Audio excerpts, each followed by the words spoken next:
اختبار نفسي عميق عن الحب. اعرف حقيقة مشاعرك ودرجة ثقتك ونوع النمط بتاعك اللي بيأثر في علاقاتك العاطفية. وكمل الفيديو لحد الآخر علشان خاطر فيه حاجة مهمة جدا في آخر الفيديو هتفيدك أوي.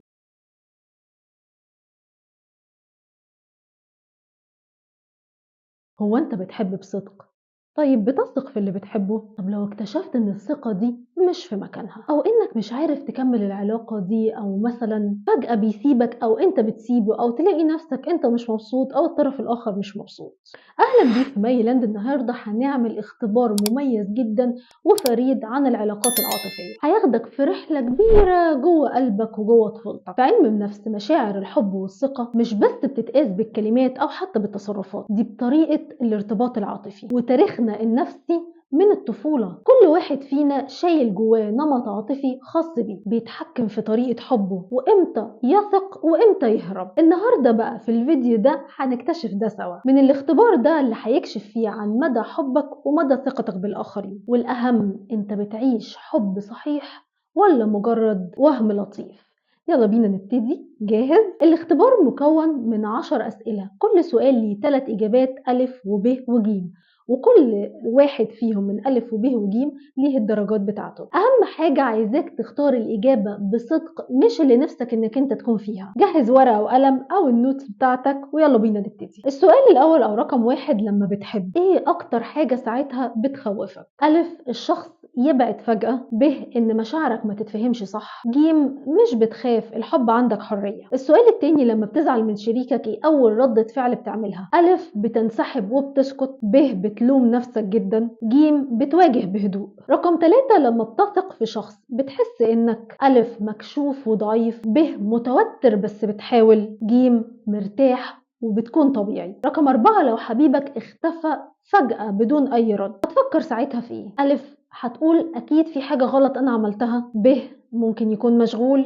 ج، ده تصرف مش معقول ومش مقبول. 5، هل تسامح بسهولة؟ ألف، لأ، الثقة بتنكسر. ب، أحيانا حسب الموقف. ج، نعم، كلنا بنغلط. 6، تحب تكون المسيطر في العلاقة؟ ألف، لأ، بتحب التوازن. ب، أيوة شوية، بتحس بالأمان. ج، ما تهمنيش السيطرة. السؤال الثامن، لو أول مرة بتسمع كلمة بحب بيجيلك إحساس إيه؟ ألف، دفء وخوف في نفس الوقت. ب، شغف وحماس. ج، راحة وأمان. رقم 8، أنت بتحس إنك أنت محتاج للحب من غير شروط؟ ألف، بصراحة مش عارف. ب، أحيانا. ج، نعم وبكل ثقة. 9، لما بتشتاق بتتواصل ولا بتنتظر؟ ألف، بتستنى الطرف التاني. ب، بتتردد كتير. ج، بتتواصل على طول. آخر سؤال، لما بتحس بالخيانة بتتصرف إزاي؟ ألف، بتسكت وتنسحب. ب، بتعمل دراما وصدام. ج، بيبقى فيه حزم ووضوح. عاوزاك تجمع النقط، لكل نقطة اخترتها ألف هتاخد نقطة واحدة،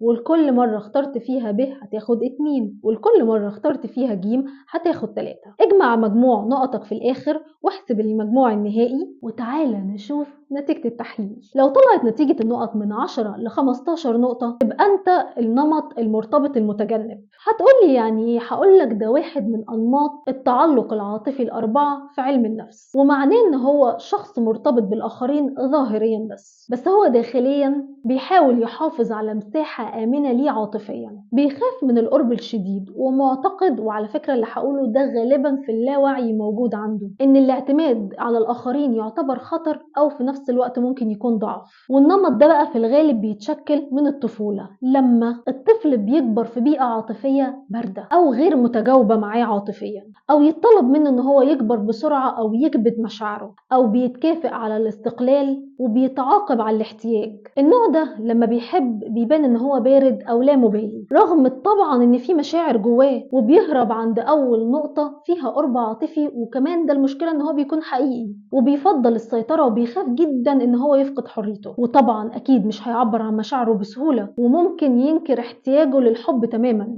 هو كمان في اي علاقة حب بيتوتر جدا من الالتزام، وبيبعد وبيتجنب النقاشات العاطفية، وهتلاقيه بينسحب في اي خلاف، وبيحس ان شريكه بيطلب منه أكتر من اللي هو يقدر يقدمه. ده ساعات بيحس جواه ويفضل يكلم نفسه كده ويقول أنا بحبك بس ما أقدرش أتحمل كمية الضغط دي، أو مثلا يقول لو قربت مني أكتر هحس إن أنا بفقد نفسي والسيطرة عليها. النوع ده ممكن يتعافى أو يشتغل على نفسه بإنه يعترف بالخوف من القرب مش رفضه للحب، ويتدرب عن تعبير الاحتياجات بوضوح جدا، ويشتغل إن هو يخف من جروح الطفولة اللي هي زي الإهمال والرفض. فخدوا بالكوا قوي وانتوا بتربوا عيالكم. خلاصة بقى تحليل الدرجة دي اللي هي من 10 ل 15، اللي هو المرتبط المتجنب، انك بتحب بس بتخاف انك انت تفقد السيطرة. الثقة عندك مرتبطة بالامان، حبك صادق بس صامت وممكن يألمك اكتر ما بيسعدك. والنصيحة انك انت تتعلم التواصل من غير ما تخاف. خد بالك انت فعلا تستحق حب يكون فيه فعلا صوتك هو اللي مسموع. ولو كانت النقط من 16 لحد 23 تبقى المرتبط القلق أو القلق، وده معناه انك انت شخص نفسك قوي في الحب والاهتمام. انت ابدا مش بتحس بسهولة بالامان العاطفي، بتعيش دايما في صراع بين انا بحبك جدا بس خايف قوي انك انت تخذلني. الاسباب النفسية ورا النوع ده في الغالب نشأ بسبب حب غير ثابت في الطفولة، مرات موجودة ومرات لا. الاهتمام المشروط، يعني احبك لما تكون مؤدب، أو لو ما تعيطش، أو لما تنجح، أو يكون في تجارب هجر أو فقدان مبكر حتى لو كانت حاجة بسيطة جدا. التجارب دي للأسف بتزرع في الطفولة فكرة إن الحب مش مضمون،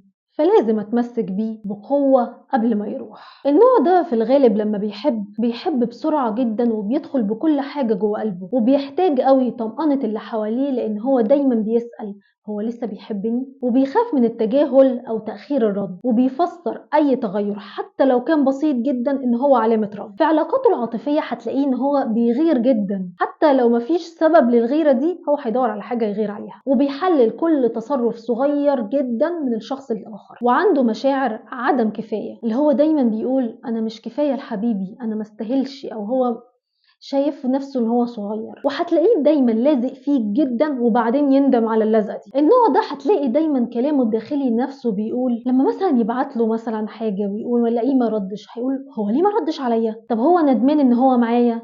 او انا لازم اكون موجود دايما ولازق فيه علشان خاطر يزهق ويمل مني؟ او لو بعد عني اكيد في حاجه غلط انا عملتها. وعلشان خاطر يتعافى النوع ده لازم يفصل بين الشعور والواقع، مش كل تجاهل معناه هجر، ويتعلم ان الحب مش اثبات كل يوم، ده استمرار، ويشتغل على تعزيز احترامه لنفسه وانه يستحق الحب من غير شروط. واهم حاجه في دول ان هو يختار شريك امن عاطفيا، مش اشخاص باردين او متجنبين. وهقولك ملاحظة مهمة جدا قوي، المرتبط القلق مش شخص محتاج حب أكتر من اللازم، ده كل اللي محتاجه حب مستقر وصادق وآمن. هو بس الطفل اللي جواه اتعلم إنه لازم يثبت نفسه دايما علشان خاطر بس يتحب. خلاصة التحليل إن الدرجة دي اللي هي من 16 لحد 23 نقطة إنك بتعيش صراع بين رغبة الحب وخوف الهجر. في الغالب بتحب باندفاع وبتقلق من أقل إشارة تجاهل، محتاج دايما لشريك يطمنك ويحسسك دايما إنك أنت كفاية بالنسبة له. والنصيحة إنك أنت تشتغل على ثقتك بنفسك. ولو كانت النقط ما بين 24 لحد 30 نقطة فأنت المرتبط الآمن، هو الشخص اللي بيحب وبيثق من غير خوف. والمرتبط الآمن ده